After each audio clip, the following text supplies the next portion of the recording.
bienvenue sur l'expressiontopcom.fr, le portail de la communication et du management.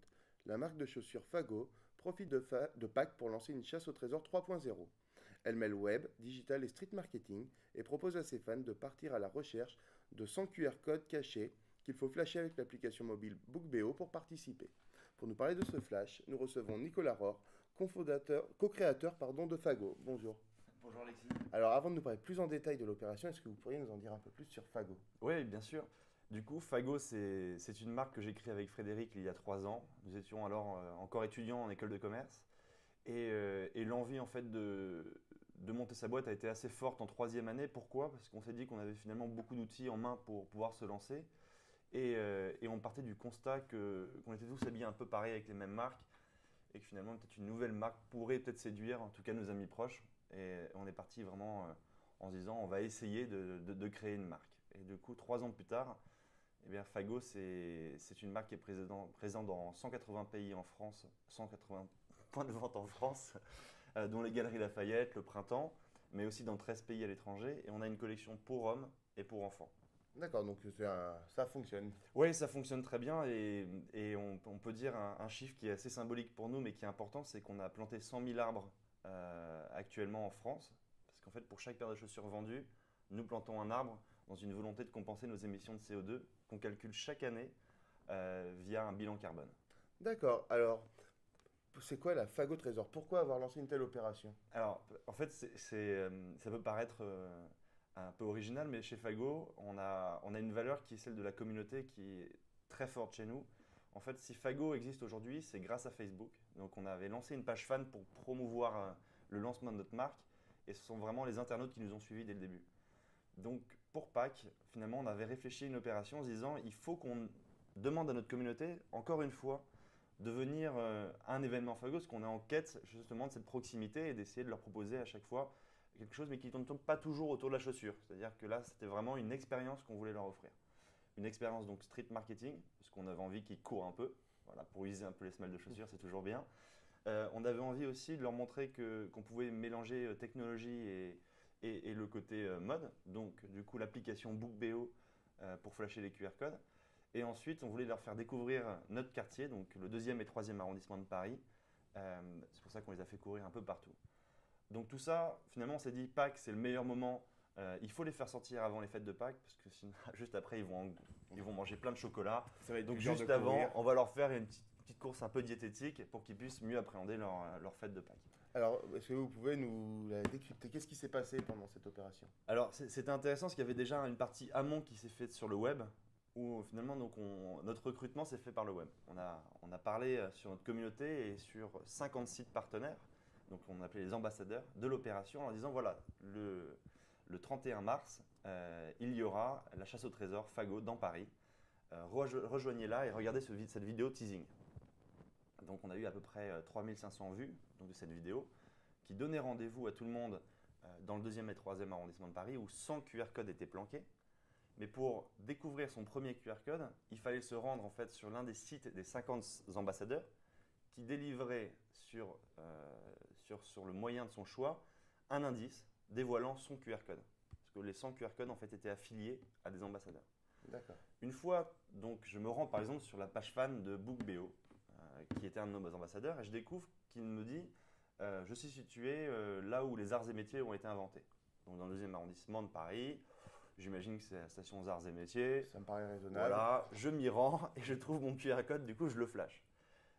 Si je suis le premier, je gagne une paire de Fago.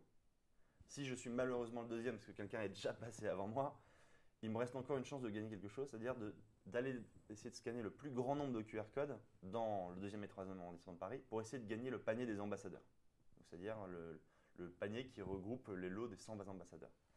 Au final, quand j'ai découvert mon premier QR code, je me connecte via BookBeo pour flasher ce QR code. Et juste après m'avoir dit bravo ou vous êtes passé le 2e, on m'invite à aller cliquer sur une carte qui est une Google Maps qui m'indique l'emplacement de tous les autres 100 QR codes. Approximatif. C'est-à-dire qu'en fait, à chaque fois, il faut cliquer sur la chaussure qui indique un endroit et on trouve un indice. Voilà. Donc au final, c'était vraiment quelque chose d'interactif. Le plus difficile était de trouver le premier en fait.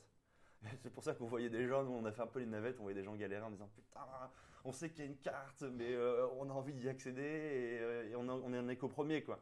Voilà, donc en fait, le plus difficile, c'est d'accéder au premier. Ensuite, ça allait très très vite pour trouver les autres. Alors, est-ce que vous avez eu des chiffres? Combien de participants? Donc, Alors, 3500 ont vu le... 3500 personnes ont vu la vidéo. Ensuite, ce qui nous a permis de donner un peu de concret à cette opération, c'est qu'à 16h, l'opération se terminait. On a donné rendez-vous à tout le monde rue Greneta devant le magasin Martin C qui travaille avec nous.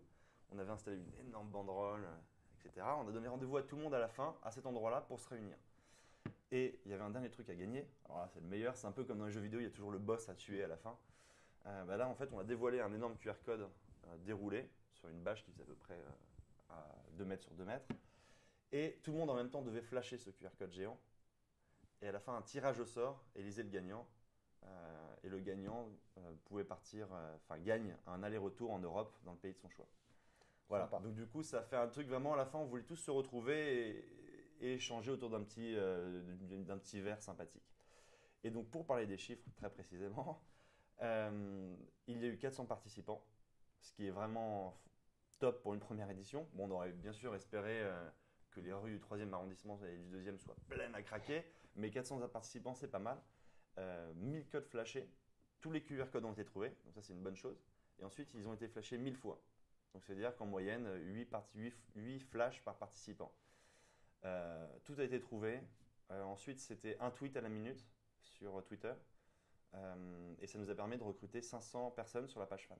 Oui, donc c'est un gros succès. Donc c'est une belle opération. En fait, vu qu'on n'a pas d'opération antérieure, on ne peut pas dire si c'est bien ou pas bien. En tout cas, il n'y a ni de choses pour se comparer. Nous, tout ce que je peux dire, c'est qu'on est content parce que finalement, les choses se sont bien passées. On n'a pas eu de problème majeur. Et je pense qu'on aurait pu avoir 800 participants. Ça aurait été juste énorme, quoi. Voilà. Et comment ça s'intègre donc la Fago Trésor dans la communication globale de Fago? Alors, ça s'organise de la manière suivante, c'est que nous, on essaye d'avoir des temps forts dans l'année Fago. Depuis le début de Fago, on a deux choses qui rythment notre année, c'est les collections. Donc, il y a la collection printemps-été et la collection automne-hiver. Donc, entre chaque lancement de collection, on essaye justement d'accompagner cette nouvelle collection. Donc là, la Fago Trésor venait juste après le lancement de la collection printemps-été. Donc l'idée, c'était un peu découvrir la collection printemps-été, chaussez-la, rejoignez-nous pour une opération de street marketing, venez user vos nouvelles chaussures. Voilà, c'est un peu la communication qu'on essaie de mettre en place. Ensuite, cet été, on s'est aperçu que notre communauté, ou en tout cas les gens qui portent des fagots, voyagent énormément. Alors que ce soit en France ou à l'étranger. Du coup, chaque année, on leur propose de nous envoyer leurs photos de leurs fagots autour du monde. Et donc, l'année dernière, c'était 700 participants qui nous ont envoyé une photo.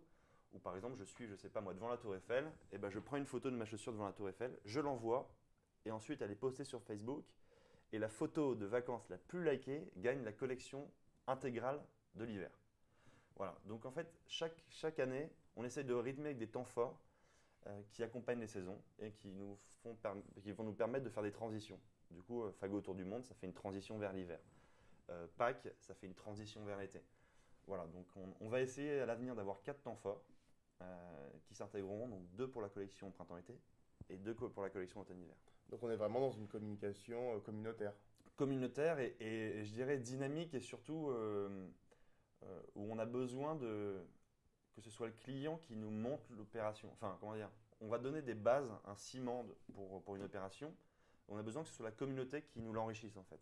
On ne veut pas arriver avec une publicité totalement faite, spot télévision, où on demande juste au client, bah, regarde-la et si tu l'apprécies, partage-la sur Facebook. Non, on aimerait dire à notre client que finalement, c'est notre meilleur annonceur, quoi. C'est-à-dire qu'on va lui donner une idée de campagne, on va lui dire voilà ce qu'il faut faire, et s'il apprécie, il va la monter avec nous. D'accord. Et si on veut retrouver les chaussures Fago, on va où? Alors, on va sur pas mal d'endroits maintenant. Donc, on va sur fago-shoes.com, c'est notre site internet. On peut aller aussi sur Sarenza, on peut aller aussi sur Spartoo, et ensuite sur différents petits sites présents, benenfacto aussi.fr. Voilà. Donc c'est vraiment facile de vous retrouver. Oui, ça c'est facile de retrouver. Et si je devais donner un premier rendez-vous qui fait découler tout le reste, c'est d'abord notre page fan. Parce que sur notre page fan, nous, on interagit souvent avec notre communauté sur différents points. Lancement des nouvelles collections, bonne idée, les marques amies. on essaye de varier un peu les différents thèmes, mais c'est vraiment notre page fan qui est un peu centrale autour de la marque, parce qu'actuellement, on peut fêter les 30 000 fans. D'accord, bah merci Nicolas de venir répondre à notre question. Merci Alexis, À bientôt. à bientôt.